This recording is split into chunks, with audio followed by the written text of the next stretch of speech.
With the first pick in the 1997 NBA draft, the San Antonio Spurs select Tim Duncan from Wake Forest University.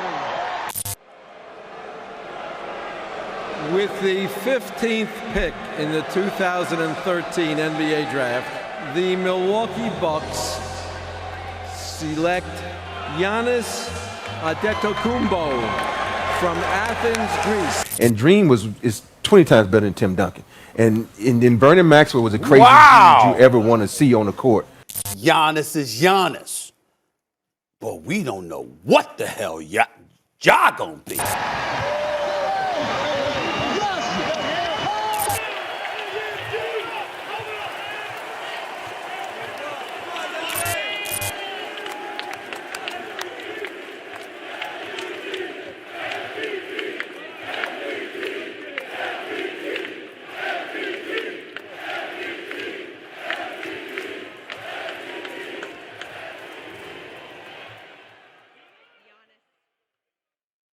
When Giannis Antetokounmpo was drafted, many speculated where he would end up in the league.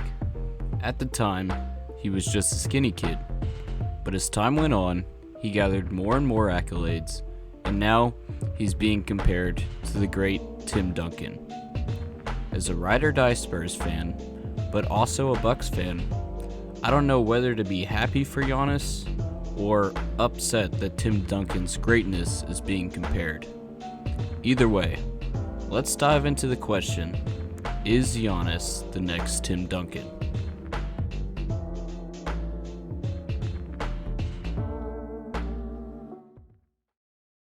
Somebody talking about how Giannis was going to dunk his way through the playoffs and yada, yada, yada. Listen, this man is right now, he's the most overrated in basketball. While we may be bringing up these comparisons now, like you saw in the intro, Giannis wasn't always seen as one of the greatest bigs in the league we see today. Giannis was one of many players that the NBA media monster tried to tear down. Similarly, Tim Duncan has also had this problem. While Tim Duncan was a great big, there were still people trying to drag him down with slander. However, the big difference is Tim Duncan was still drafted number 1 by the San Antonio Spurs, while Giannis fell down all the way to 15th in the 2013 draft.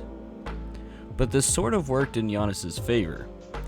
Tim Duncan was already seen as a threat to teams from the day he was drafted, despite ESPN and others claiming him to be overrated. The problem with Tim Duncan is many saw him as boring. Regardless if he was putting up Hall of Fame numbers, he wasn't doing crazy dunks or posterizing, and he didn't scream after really any play. He instead was very quiet, and people began to think of him as less dominant because of it. Inversely, Giannis didn't have much of an eye on him, gradually building muscle in secret, building a frame and perfecting his game until teams had to take notice and create a defense against him. Except, at that point, it was too late. Giannis became a Greek god, crashing through defenses.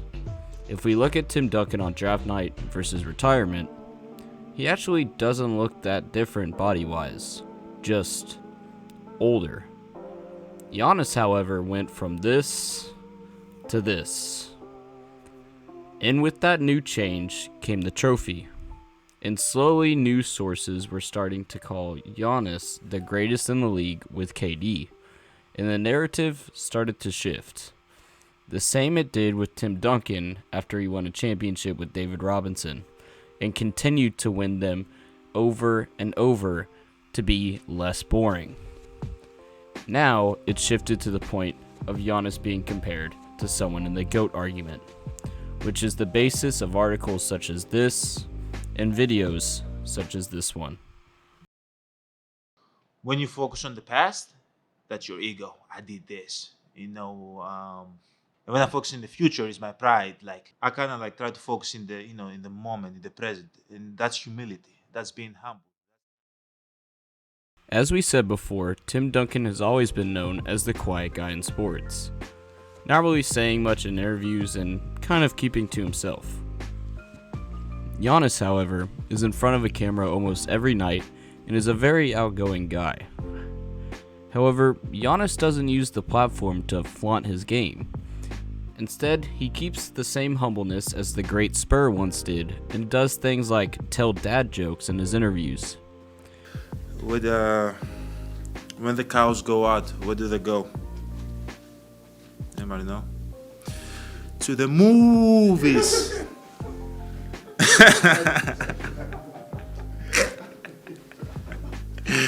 It was bad. It was bad. My bad. Go ahead. Bucks assistant coach Darvin Ham went on to say, he avoids the drama. He laughs and jokes with his teammates and does different things with his teammates. But outside of that, there's no shenanigans. It's straight business and focus. Both Tim Duncan and Giannis are focused on just playing the best that they can, down to the smallest detail, and try not to get caught up in the drama. We can see this in quotes by Giannis such as, I just try to play as hard as I can, play for the team, and always play to win. He also went on to say, no matter what's going on with the game and the excitement, I always just try to play and win. And of course, there's my personal favorite. When you focus on the past, that's your ego. When I focus on the future, that's my pride. And I kind of like to focus in the moment, in the present, and that's humility. That's being humble. These carry the same messages as Tim Duncan quotes, like, I don't usually set personal goals. I'm going to try and fit in where I can and play the way I can. And if we win, I'm happy. The rest of it is just stuff. After winning the championship, Middleton also talked about Giannis, saying, he's just being himself. That's what he's been doing for many years. We don't talk about last year at all, really. We talk about this year, and each day trying to get better and trying to find a way to win a ball game. So it's nothing different. This further goes to show while Giannis may be more welcoming to the camera, him and Tim Duncan still both hold a keep moving forward attitude and relaxed feeling to the game. Fadeaway World best summarizes this with a similar take, saying, quote, the big fundamental was a versatile player, with a quiet personality that didn't get too much attention. And even though Giannis is very outspoken, his humbleness and the fact he's leading a small market team to play for important things have made people compare him to Tim Duncan. Giannis, as usual, remains focused on the goal and almost avoids the comparisons. End quote.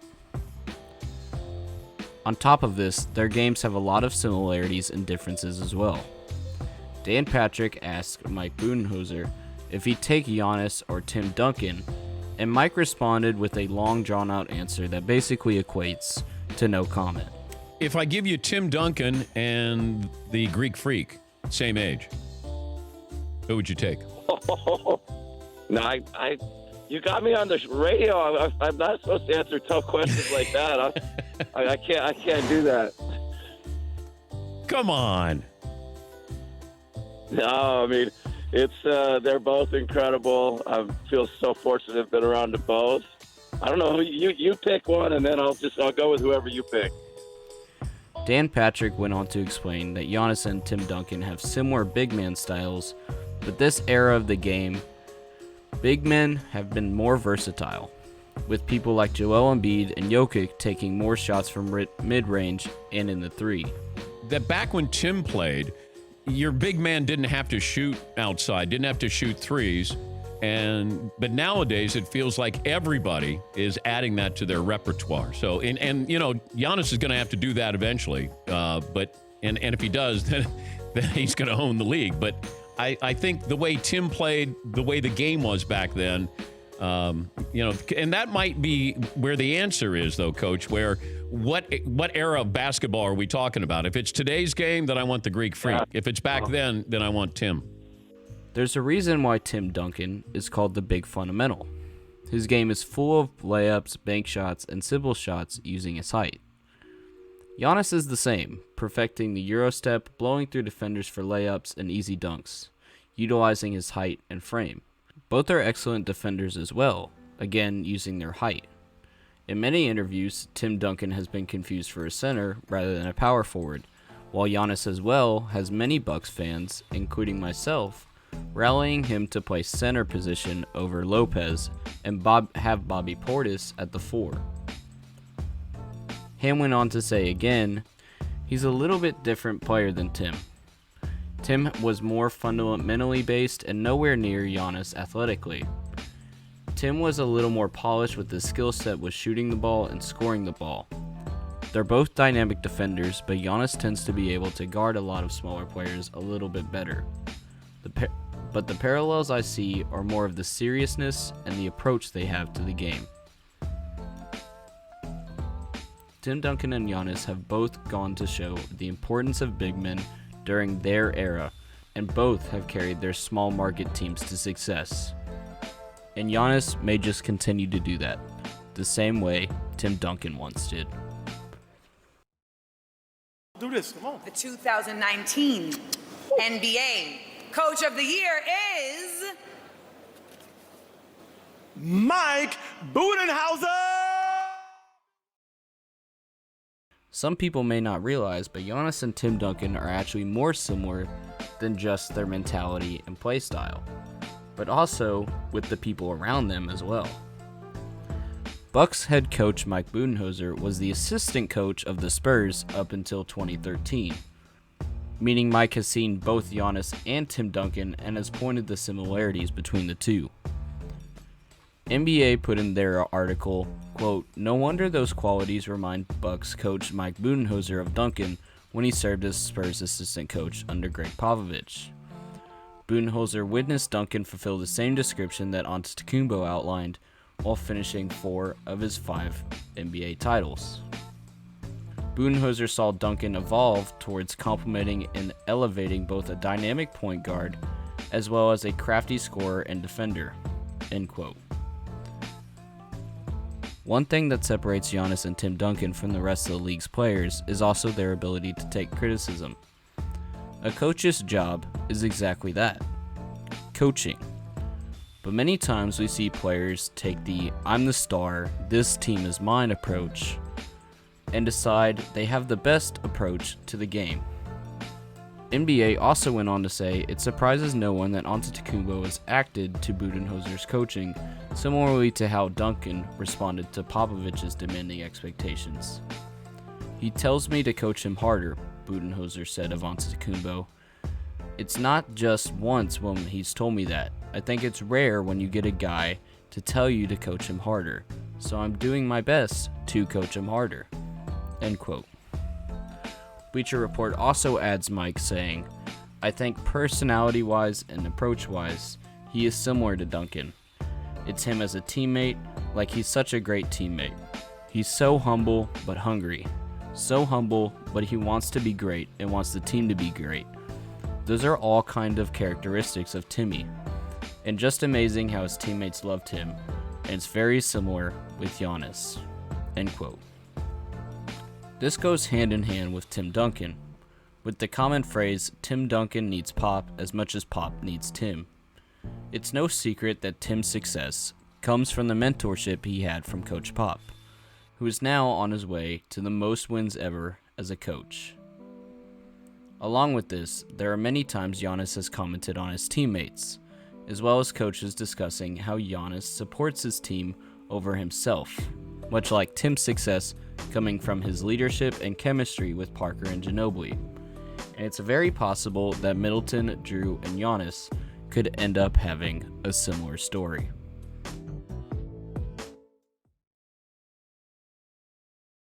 And ladies and gentlemen, the 2021 NBA champions, your Milwaukee Bucks.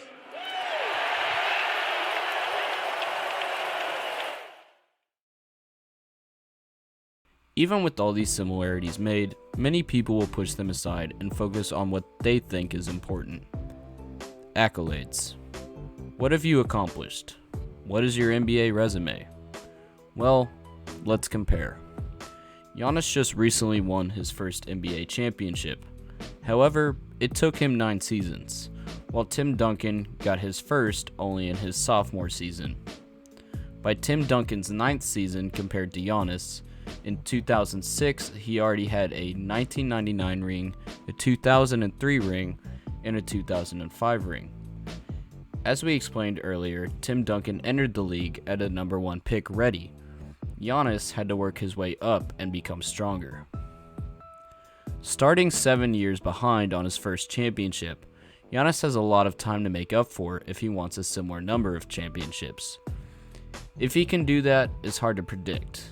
The Bucks have stayed consistent towards the top of the East after their championship. However, the East now is almost, if not more, as competitive as the West in Tim Duncan's era. NBA goes on to say, quote, Duncan earned a spot in the Naismith Basketball Hall of Fame by compiling 5 NBA titles, 3 Finals MVPs, and 2 regular season MVPs during a 19-season NBA career, spent entirely with the Spurs. Antetokounmpo has collected 1 NBA title, a Finals MVP, and 2 regular season MVPs during his 9-year career spent entirely with the Bucks. Duncan made 15 All-Star appearances, while Antetokounmpo will play his 6th All-Star game this Sunday in Cleveland, tying Kareem Abdul-Jabbar's franchise record for most Bucks All-Star appearances. But Antetokounmpo will need to ensure both a prolific and healthy second half of his NBA career to match Duncan's All-Star appearances. Clearly, Antetokounmpo has plenty to fill out the rest of his Hall of Fame-bound resume. But here's the scary part. After guiding the Bucks to their first NBA championship since 1971 with the Finals MVP performance in 2021, the 27-year-old Antetokounmpo appears to be just getting started, with collecting hardware and setting new milestones. As Bucks assistant coach Darvin Ham mused, "We're in trouble." End quote. Like the article says, Giannis still has a little more than half of his NBA career left if he goes as long as Tim. And here's the thing, Giannis might go even longer. Giannis was drafted at 19, while Tim was drafted at 21. If we look at the accolades, obviously Tim has more, being that he's retired, but Giannis still has a lot of time. Things like playoff appearances, all-star appearances, and maybe even finals MVPs could be challenged. And other things like Defensive Player of the Year, Tim Duncan has never won, while Giannis has already won one once and continues to be at the top of this ladder. However, the harder records are actually things like All-NBA, in which Giannis has fallen behind Tim's timeline drastically, with Tim Duncan having 10 All-NBA selections and 8 All-Star First Defensive and 7 All-Star Second Defensive. But if we look past accolades and just look at stats, Giannis actually leads in a lot of per-game stats. However, it is a different game than it was before. If we take these higher game stats though, Giannis is also on track to beat Tim Duncan's all-time records in pretty much every category. Points, rebounds, steals, blocks, you name it. Giannis is on track to break it. While it's hard to predict where a player will end up and therefore harder to compare an old versus new player, one thing is certain. Giannis is performing incredibly, and I don't think he's letting his foot off the gas anytime soon. And he's still got a lot of time to prove how he will be remembered. This is not okay. This needs to stop now. Hold up. Wait a minute. Something ain't right.